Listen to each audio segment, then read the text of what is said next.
च की मात्रा, छोटी की मात्रा, बड़ी की मात्रा, बढ़िया की मात्रा। ऐसे बोलिए अंगूर, अंगूर। Sit down. बड़ी किस्मत से मिलता है खाकी रंग वर्दी का। इसे अपनों से ज्यादा दूसरों का ख्याल होता है। उत्तर प्रदेश पुलिस का नौजवान कांस्टेबल रोहित उन्नाव के एक छोटे से कस्बे में उन बच्चों के मुस्तकबिल को संवार रहा है जो बच्चे कल तक भीख के लिए हाथ फैलाते थे। आज उनके हाथ में कलम है और ये बच्चे उस कलम से अपनी तकदीर लिख रहे हैं। एक साथ बोलिए आमीन। बहुत तेज आवाज में जोर लगा के बोलते हैं आमीन। वेरी गुड, बहुत अच्छे। ये हुआ क्या कि मेरी टीटी कानपुर रायबरेली पैसेंजर में लगी हुई थी सितंबर 2018 में। जब हमने यहाँ कोरारी हाल्ट स्टेशन पर रुकी तो हमने देखा कि बहुत से बच्चे ट्रेन से उतरने वाले यात्रियों से या ट्रेन में चढ़ के मतलब भिक्षावृत्ति भीख मांगते थे।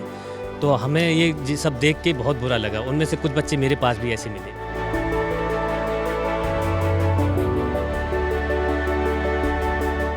अगले दिन हम वापस ड्यूटी करने के बाद में दिन में जब अपनी बाइक से वापस उनके परिजनों से मिले तो उन्होंने बताया कि मेरी आर्थिक स्थिति बहुत ख़राब है, इस वजह से हम इन बच्चों को नहीं पढ़ा पा रहे हैं। कुछ बच्चों का एडमिशन भी था, वो भी इसी काम में लगे रहते थे। कोई जूता मांगने, जी भीख मांगने में, या कोई जूते पॉलिश करने में, या कोई शादी ब्याह में जो पत्तल वत्तल उठाने में, इस कामों में लगे रहते थे।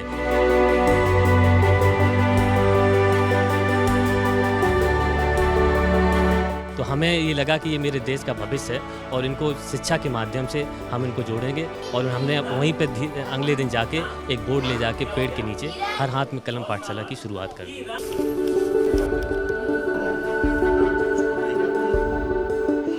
और रोज जाइए बच्चों को भेजिए। और जो बच्चे इधर उधर चले जाते, चेन लगाने चले जाते, पुलिस करने चले जाते, कचहरी में हमें मिलते हैं, उनसे भी बताइए कि आप पढ़ने जाइए वहाँ। आप लोग भी जाएंगे, ठीक है।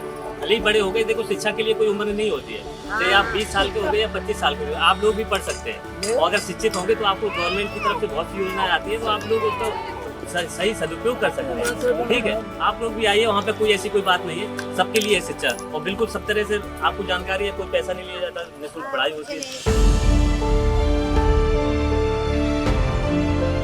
सिर्फ 4 या 5 बच्चों से शुरुआत हुई थी और ये उनको बैठाना एक जगह बहुत कठिन था, क्योंकि उन बच्चों को समझाने के बाद भी वो नहीं बैठते थे। इसलिए हमने क्या किया कि उन बच्चों को जब भी जाते थे टॉफ़ी या बिस्किट या चॉकलेट लेके जाते थे, तो उनको लगता था कि सर जब जाएंगे तो हमें बिस्किट या टॉफ़ी दे के जाएंगे। तो धीरे धीरे करके उनका मन लगने लगा और उन्हें समझ में आने लगा कि मेरी मेहनत में उनका भविष्य छिपा हुआ है। बच्चों की संख्या धीरे धीरे बढ़ती गई, करीब 80 बच्चे हो गए। तो वहाँ से फिर जगह भी वहाँ पर इतनी पर्याप्त नहीं थी, पानी भर गया था। तो एक बगल में एक किराए की पे रूम लिया, वहाँ बच्चों को पढ़ाया। उसके बाद में ये जानकारी जब DPRO सर को हुई, तत्कालीन राजेंद्र प्रसाद सर थे, तो उन्होंने वहाँ पंचायत भवन ये बना हुआ है कोरारी कला में, तो इसमें व्यवस्था ये शिफ्ट कर दी। और सबसे एक सौभाग्य की बात है, यहाँ शहीद आश्रय घर भी है। और मेरे लिए बड़ी खुशकिस्मती है कि हम ऐसी जगह बच्चों को पढ़ा रहे हैं जहाँ मतलब देश के लिए जिन्होंने बलिदान दिया है, शहादत दी है। तो ऐसे वीर भूमि पर मेरे लिए बड़े गर्व की बात है। की मात्रा, छोटी की मात्रा, बड़ी की मात्रा, बढ़िया की मात्रा। जो बच्चे कल तक ट्रेन के रुकते ही भीख के लिए हाथ फैलाते थे, आज वो स्कूल में जा रहे हैं, देश और दुनिया की पढ़ाई कर रहे हैं। रोहित ने अपने सीमित संसाधनों से एक अलख जगाई और उसका नतीजा ये हुआ कि आज इस गांव के पंचायत भवन में तमाम बच्चे और तमाम लोग उन बच्चों को पढ़ाने के लिए साथ आ गए हैं। ये वो बच्चे हैं जो कुछ साल पहले तक ट्रेन के रुकने पर लोगों से मदद के लिए हाथ फैलाते थे, लेकिन आज ये खुद पढ़ाई लिखाई कर रहे हैं। पढ़ाई कब से शुरू की आपने? ये मैंने 2 साल पहले शुरू की पढ़ाई। 2 साल पहले क्या करती थी? 2 साल क्या, वही भीख मांगना और पैसों की दिक्कत, पढ़ाई की दिक्कत, तो हम इसी वजह से अपनी पढ़ाई नहीं पूरी कर पाते थे।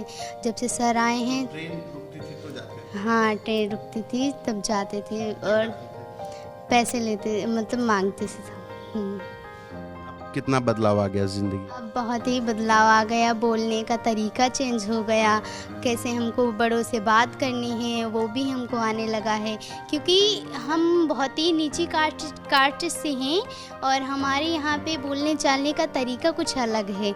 जब से सर बताते नहीं थे और जब से सर आए हैं तो हमारा बोलने का तरीका भी अच्छा हो गया है और पढ़ाई भी अच्छे से हो रही है। रोहित ने इन नौनिहालों को पढ़ाने की शुरुआत की और एक छोटे से स्टेशन के पास से इसकी शुरुआत की। ये पाठशाला शुरू हुई, लेकिन आज पंचायत भवन में ये तमाम बच्चे, करीब 100 से ज़्यादा बच्चे ऐसे ही पढ़ाई कर रहे हैं। लेकिन रोहित के साथ कदम से कदम मिलाने के लिए गांव के ही कुछ नौजवान भी हैं, वो भी अब रोहित के इस अभियान में साथ हैं। क्या नाम है आपका? बच्चों को पढ़ा रहे थे, हम देख रहे थे कि राज्य और उनकी राजधानियाँ बता रहे थे इन बच्चों को, तो कितना कब से जुड़े हैं? 2 साल हो गए सर हमको जुड़े हुए रोहित सर से। कैसे जुड़े, क्या हुआ? एक दिन रोहित सर हमारे पास आए और पूरी बात अपनी बताई कि हमने एक पाठशाला शुरू की है। तो हमें पता लगा कि यहाँ पर 2 स्लम एरिया हैं सर, और वहाँ पर स्लम एरिया के जो बच्चे हैं, जब ट्रेन रुकती थी तो वहाँ पर भीख मांगने के लिए जाते थे। जो अनाथ बच्चे थे, रोहित सर जब यहाँ ट्रेन रुकती तो रोहित सर जो हैं इन बच्चों को देखते तो उन्हें अच्छा नहीं लगा। यहाँ पर शिक्षा थी सर, लेकिन इन स्लम एरिया में शिक्षा नहीं थी, इसलिए हमारे रोहित सर ने ये बीड़ा उठाया कि हम इन बच्चों को शिक्षित करेंगे और एक पाठशाला तैयार की जिसका नाम हर हाथ में कलम पाठशाला। पढ़ा रहे हैं।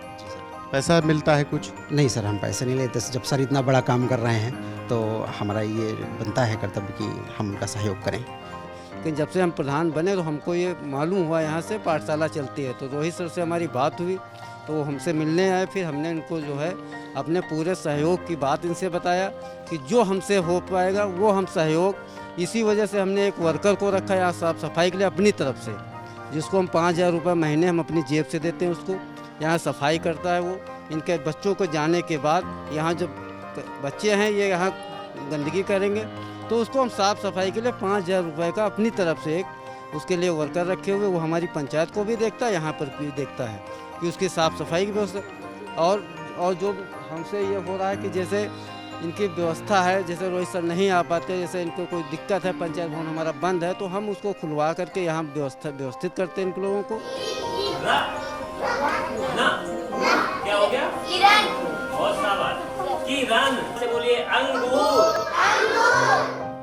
सर ये आना तो बहुत कठिन है, लेकिन यहाँ के भी सब लोगों ने, प्रधान जी और यहाँ की जो भी समिति है, इन्होंने मिलकर ये प्रकाश पुंज फाउंडेशन ये बनाई हुई है। और यहाँ जब भी हमें टाइम मिलेगा, छुट्टी लेके आएंगे तो हम इन बच्चों के बीच में आते रहेंगे। और साथ ही साथ जहाँ हम कोशिश करेंगे, क्योंकि एक सर्विस का ये हिस्सा होता है कि मतलब कि ट्रांसफ़र, पोस्टिंग, इसको मेरी कोई ज़बरदस्ती नहीं होती, तो हम जहाँ भी रहेंगे हम ये हर हाथ में कलम पाठशाला की मुहिम जारी रखेंगे। और मेरे ऊपर अधिकारियों जी, हर जिले में? जी, हर जिले में।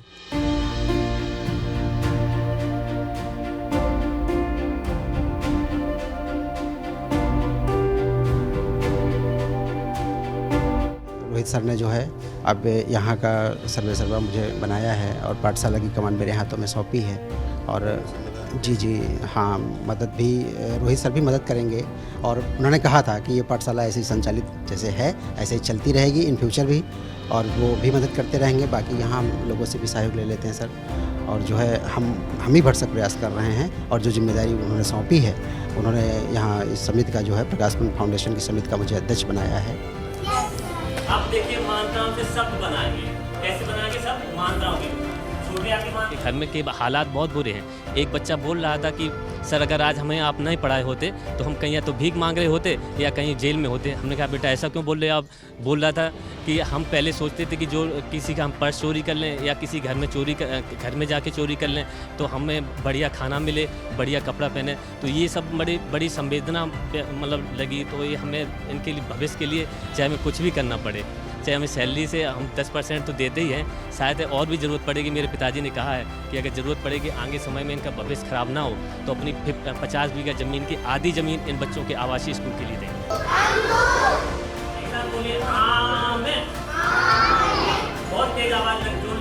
इतना प्रेम करते हैं, हम लोग भी उनसे प्रेम करते हैं तो आ जाते हैं पढ़ने के लिए। उनको नई भी अच्छी बातें बताते हैं और भी पढ़ाई के लिए हौसला उनका बढ़ाते हैं। जैसे रोहित भैया अपनी मीठी मीठी बातों से उनके मन को जीत लिया, वैसे हम लोग भी उनको मतलब मनमोहित करते हैं। ये रोहित हैं जिन्होंने अपने सीमित संसाधनों से एक शुरुआत की है, एक दिशा दी है इस समाज को कि अगर एक आदमी किसी अच्छी पहल को करे तो वो पहल कितना बड़ा एक अभियान बन जाती है और दूसरों के लिए एक प्रेरणा।